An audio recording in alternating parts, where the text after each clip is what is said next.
Hello everyone, welcome back to my channel. My name is Neeta. आज हम 5th class की SST का chapter number 16 का ये 4th पार्ट स्टार्ट करेंगे। Chapter name is the United nation. आज इसमें हम जो बचे हुए यूएन के ऑर्गन्स हैं उनके बारे में डिस्कस करेंगे। ठीक है, इससे पहले मैं ऑलरेडी 3 पार्ट जो हैं इस चैप्टर के अपलोड कर चुकी हूँ। आप चाहें तो मेरे चैनल पर जाके देख सकते हैं। उनके लिंक्स जो हैं मैं डिस्क्रिप्शन बॉक्स में डाल दूँगी, तो आप वहाँ से भी देख सकते हैं। स्टार्ट करते हैं आज का टॉपिक जो है हमारा। आज हम यूएन के यूनाइटेड नेशन के 3rd ऑर्गन के बारे में पढ़ना स्टार्ट करेंगे, the economic and social council. अब इकोनॉमिक से आप क्या समझते हो ये मुझे आप कमेंट सेक्शन में बताइए। ठीक है, तो इकोनॉमिक से रिलेटेड जितने भी इश्यूज़ हैं वो इस ऑर्गन में हम डिस्कस करते हैं, या बाकी जो अदर कंट्रीज़ हैं वो डिस्कस करती हैं। इकोनॉमिक्स और सोशल से रिलेटेड जो इश्यूज़ होते हैं, अब कौन कौन से इश्यूज़ होते हैं देखते हैं। The economic and social council brings countries together.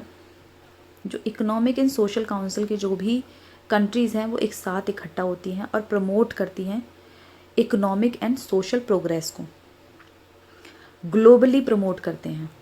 ठीक है, it takes care of issues related to poverty. अब देखिए, जो इसमें इकोनॉमिक एंड सोशल काउंसिल में कौन कौन से जो इश्यूज़ हैं वो डिस्कस किए जाते हैं और उन पे सोल्यूशन निकाले जाते हैं। पॉवर्टी से रिलेटेड, इलिटरेसी से रिलेटेड, फेमीन से रिलेटेड, ऐसे और भी सारे इश्यूज़ हैं जो यहाँ पर देखे जाते हैं और सॉर्ट किए जाते हैं, इनके समाधान निकाले जा सकते हैं।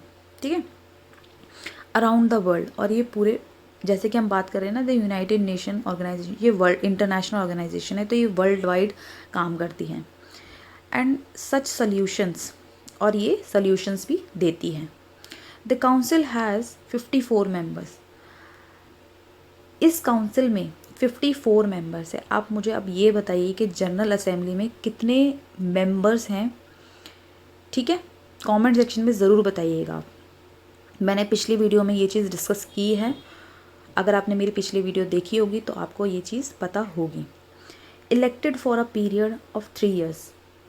और ये कितने ईयर्स के लिए इलेक्ट होते हैं? 3 ईयर्स के लिए। जो 54 मेंबर्स हैं इस काउंसिल के, इस ऑर्गन के, तो ये 3 ईयर्स के लिए इलेक्ट होते हैं बाय द जनरल असेंबली। और ये किसके द्वारा इलेक्ट होते हैं? जनरल असेंबली के द्वारा। It generally meet twice a year, और ये साल में 2 बार अपनी असेंबली करते हैं, अपनी मीटिंग बैठाते हैं। ठीक है, अब देखते हैं इंटरनेशनल कोर्ट ऑफ जस्टिस। बहुत इम्पॉर्टेंट है ये भी। वैसे तो जो यूनाइटेड नेशन के जितने भी ऑर्गन हैं, जितनी भी एजेंसीज हैं, बहुत इंपॉर्टेंट है, तो चैप्टर की एक एक लाइन इंपॉर्टेंट है, आप स्किप मत कीजिएगा। The international court of justice act as the judicial organ of UN. अब इंटरनेशनल कोर्ट ऑफ जस्टिस है, ठीक है, हम बात कर रहे हैं ना जस्टिस की, कोर्ट है, तो ये एक जुडिशियल ऑर्गन है यूएन का। ये किस तरीके के जो डिस्प्यूट्स है वो सेटलिंग करते हैं between nation and giving legal advice. ये क्या करते हैं? जो नेशंस के बीच में, जो कंट्रीज़ के बीच में जो डिस्प्यूट्स हैं उनको सेटल डाउन करते हैं। ठीक है, ये लीगल एडवाइस देते हैं। जो इनके इंटरनेशनल कोर्ट ऑफ जस्टिस के जो वो मेंबर्स हैं, जो जज हैं, वो लीगल एडवाइस देते हैं यूएन को। It was establish in 1945। और ये कब इस्टेब्लिश हुई थी इंटरनेशनल कोर्ट ऑफ जस्टिस? 1945 में, जब यूएन इस्टेब्लिश हुआ था। अब यूएन इस्टेब्लिश कब हुआ था अब आपको पता चल ही गया होगा, फिर भी मुझे एक बार कमेंट सेक्शन में ज़रूर बताइएगा। आपकी इससे प्रैक्टिस भी हो जाएगी और ये भी पता चल जाएगा आपने मेरी पिछली वीडियोस कितनी बार मतलब देखी है कि नहीं है।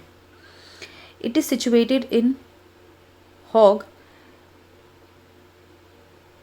नीदरलैंड। और सॉरी, ये लाइन स्किप हो गई है। 1945 to solve all international problems. और ये इस्टेब्लिश हुआ था 1945 में, और ये इंटरनेशनल जो प्रॉब्लम्स होती है इनको सॉल्व करते हैं। ये कहाँ पर है? हॉग में, अब इसको आप देख लीजिएगा इसकी प्रोनाउंसिएशन कैसी है। ये नीदरलैंड में एक जगह है, वहाँ पर इंटरनेशनल कोर्ट ऑफ जस्टिस का वो है, वहाँ पर इस कोर्ट ऑफ जस्टिस है वहाँ पर, ठीक है। देयर आर 15 जजेस। अब इसमें कितने जजेस हैं? 15 जजेस हैं in the council, who are elected for a period of 9 years. सबसे इम्पॉर्टेंट चीज़ है कि आपसे ये पूछा जा सकता है कि इंटरनेशनल कोर्ट ऑफ जस्टिस के जो मेंबर्स हैं वो कितने साल के लिए इलेक्ट किए जाते हैं, तो आपका आंसर होना चाहिए 9, ठीक है। नेक्स्ट देखते हैं, लास्ट हमारा जो ऑर्गन है सेक्रेटेरिएट। बेसिकली अगर हम इसकी बात करें तो इसमें एडमिनिस्ट्रेटिव काम होता है। अब देखिए, all the administrative work of UN is headed by the secretariat. अब जितना भी एडमिनिस्ट्रेटिव से ऑफिस वर्क जिसे कहते हैं ना हम लोग, एडमिनिस्ट्रेटिव वर्क है वो इस ऑर्गन में किया जाता है, ठीक है। उसका हेड कौन होता है? Secretariat. It is one of the main organ, और ये सब बहुत जैसे कह सकते हैं ना, वैसे तो सारे ऑर्गन मेन हैं लेकिन is one of the main organ of the UN, headed by the secretary general, और इसका हेड होते हैं secretary general. Maintenance of records, और ये यूएन के जितने भी रिकॉर्ड्स होते हैं उनको मेंटेन करके रखते हैं, फाइल्स को मेंटेन करते हैं, ठीक है। कौन करता है? सेक्रेटेरिएट इनको सबको मेंटेन करके रखते हैं। मतलब ऐसा नहीं कि ये अपने अंडर इनके अंदर जो लोग होते हैं, ऑफिस में जो लोग होते हैं, बॉस तो सब कुछ नहीं करते ना, वो अपने लोगों से, जो भी उस ऑफिस में काम करता है वो उनसे काम कराते हैं। वैसे ही जो सेक्रेटेरिएट है, अब हम कह रहे हैं ना सेक्रेटरी जनरल इसका हेड होता है, तो ये अपने काम करवाते हैं। इनका काम होता है यूएन की जितनी भी मीटिंग्स होती है, जितना भी एडमिनिस्ट्रेटिव वर्क है, वो ये लोग इस ऑर्गन में सारी चीज़ें हैंडल की जाती हैं। And issue to the UN bodies during their meeting. अगर सपोज जो भी यूएन में इश्यूज़ आए हैं, मीटिंग्स में जितने भी इश्यूज़ हैं, वो इस ऑर्गन में सब कुछ मेंटेन करके रखा जाता है। It also ensure the policies and programmes made by the bodies of UN are follow, और ये भी इंश्योर करते हैं कि जो ये जितनी भी यूएन की पॉलिसीज़ हैं, प्रोग्राम्स हैं, ये फॉलो हो रही हैं कि नहीं हो रही हैं। The 6 official language. अब आपके लिए ये बहुत इम्पॉर्टेंट क्वेश्चन बनता है कि यूएन की 6 ऑफिशियल लैंग्वेज कौन कौन सी हैं। बहुत इम्पॉर्टेंट क्वेश्चन का आंसर है ये, बहुत इम्पॉर्टेंट है। आपसे जैसे अगर आपको ये लैंग्वेज पता होनी चाहिए, English, French, Russian, Spanish, Chinese, Arabic, ये 6 लैंग्वेज आपको पता होनी चाहिए। आपसे पूछा जा सकता है कि जो यूएन की 6 या यूएन की ऑफिशियल लैंग्वेज कौन सी है, आपसे ऑप्शन में दिया जा सकता है, तो ये इनमें से कोई भी ऑप्शन आपको दिए जा सकते हैं। तो आपको पता होना चाहिए कि 6 ऑफिशियल लैंग्वेज कौन कौन सी हैं। इंग्लिश है, फ्रेंच है, रशियन है, स्पेनिश है, चाइनीज़ एंड अरेबिक है। आई होप आपको ये चीज़ क्लियर हो गई है। एक बार यहाँ देख लेती है, एक्स्ट्रा वाला जो पॉइंट है बहुत इंपॉर्टेंट है।